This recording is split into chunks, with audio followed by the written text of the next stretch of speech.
Mr. Freeze is a well-known Batman villain, who's been a part of multiple different adaptations, with most of the character's characteristics being created by different media, that was then added back into the comics. The two biggest examples of which are Batman 66, which gave the character the name Mr. Freeze, opposed to his comic counterpart who at the time was just known as Mr. Zero. And of course the animated series from the 90s, that would introduce Nora Freeze along with giving us the character's name, Victor Freeze. It would also reimagine the character's origin to what is now known as today. But before all of that, even before Mr. Zero, there was another Mr. Freeze from Blackhawk Comics, first and only appearance being issue 117 from 1957, which was 2 years before Mr. Zero would appear in Batman issue 121 from 1959. Blackhawk Comics were originally published by Quality Comics, but by issue 108 it was owned by DC Comics, so this Mr. Freeze was a DC character from the start, unlike Blackhawk himself or the Blackhawk Squadron. This version of the character appears on the cover sporting a red and green jumpsuit with a freeze gun and goggles. It has a bit of a Christmas feel to it, which I mean, it is the season. The design isn't bad, but nowhere as cool as future Mr. Freeze costumes. Also, I'm not entirely sure why it's red and green. I think it's meant to be a Christmas joke, but it's never mentioned in the comic itself. I should mention beforehand, I'm not a huge fan of the Blackhawk Squadron, and I'm not all that familiar with the characters, as to say I am with the Challengers of the Unknown. Both teams to me have always felt very similar, and I've always swung more to the Challengers. But I did my research, so I do know a bit about the Blackhawks, and I know enough for this video. But if I missed something, I do apologize. This video is primarily about Mr. Freeze, since I just thought it was really interesting that there was another Mr. Freeze before Victor Freeze, or Mr. Zero. Only Blackhawk I really know is Lady Blackhawk from the Birds of Prey, who's a recycled character from these original stories. This is the third story of the issue, starting with the Blackhawk Squadron testing out some government equipment, made by the nation's top inventors, mainly Professor Thurman. Starting off with experimental anti-element balls. What's the best way of protecting yourself against fire? Balls, of course. How many times can I say balls before YouTube sends me an email saying I overstepped? Balls. They also check out this giant robot Thurman created, which I'm a bit nervous to ask why the government needs that.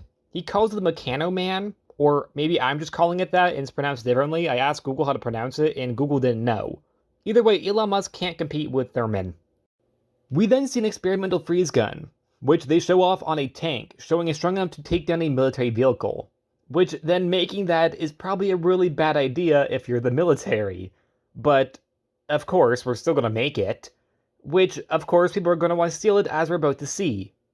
This is Mr. Freeze, who somehow got into this military base without anyone noticing. He grabs the freeze gun, jumps into an unguarded plane, and flies away. He put the least amount of effort into this plan, and somehow it worked. This guy just walks onto the military base, grabs a experimental weapon, and then steals a plane and flies off. Or so it seems. There's a later twist that makes this make a little more sense. Not a lot more sense, but a little more sense.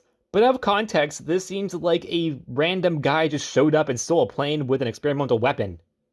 Blackhawk and his team fly after him, trying to shoot him down. But we see Mr. Freeze blast one of the planes, freezing it outside, making it no longer able to stay in the air. No worries though, he's fine, he jumps out with a parachute. Mr. Freeze that night just goes on a rampage, freezing police officers, robbing banks, robbing jewelry stores, because after all, Blackhawk comics are more grounded with a lack of superpowers, so no one can really do anything against a guy with an ice gun. Which is ironic considering who he'd eventually fight, being Batman, the hero without powers. The Blackhawks use fire guns to try to defeat Mr. Freeze, but he seems almost immune. His gun is also a lot more powerful. But they do catch on quickly that the means of him stealing the gear was very easy, so there's an inside man, of course. They catch Professor Thurman, who of course is the person doing all of this. He was the only inventor that was named. He has a remote-controlled dial controlling Mr. Freeze, revealing that Mr. Freeze is actually a robot like the Mechanical Man, the Machino Man, the I can't pronounce his name properly man. Mr. Freeze is also fireproof because of the anti-element balls. He's fireproof because he has balls. Not actually. He has the same technology that made the balls. I don't know how to put this properly. He's made out of the same stuff as his anti-element balls. I hate the fact that I'm laughing and I'm in college. The issue ends with Thurman revealing that he had actually created the ice gun for crime himself.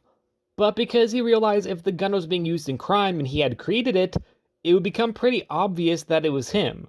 So he had the robot steal it so it didn't look like him. I mean, I guess that makes more sense than what I thought was actually happening, but at the same time, he couldn't have just not told anyone that he made it. He didn't have to present it to anybody. He could just kept it a secret. He was also still wrong. He was still the obvious suspect because he still created it, and he also created the other things that made the Mr. Freeze. Yes, I said the Mr. Freeze because I feel like the Determiner works with this version. This is a very short story, only a few pages. There were two other stories in this issue that, while weren't grade A storytelling, they did have stronger structure and details. Also, the Blackhawks themselves felt a lot more distinct in those stories. Here, they all kind of blend, where only one of them actually even had their name mentioned. Which doesn't help the guy who hadn't read Blackhawk before. Also, the characters not being named is a bit of a missed opportunity since one of the characters' name is Olaf, Blackhawk Olaf, which would have fit well with the ice-themed story, even before the snowman from Frozen. This issue is actually pretty substantial to the character, since in the other stories he's actually given a last name, that being Borgeson. I am so sorry if I mispronounced it. But yeah, these stories are actually important to that character, so I kind of wish he had a bigger role in this ice-themed story. 2 years later, in 1959, Mr. Zero would be introduced, which I think will be a future video, and in the 60s he'd be renamed to Mr. Freeze, with the original Mr. Freeze being long forgotten. Robot Mr. Freeze overall as a character didn't have much potential, although I will say I did like how hard he went with the ice gun against the Blackhawks and the cops. He did not give a hell. And the story also did have some fun moments, even if it was kind of silly like how he stole the freeze gun.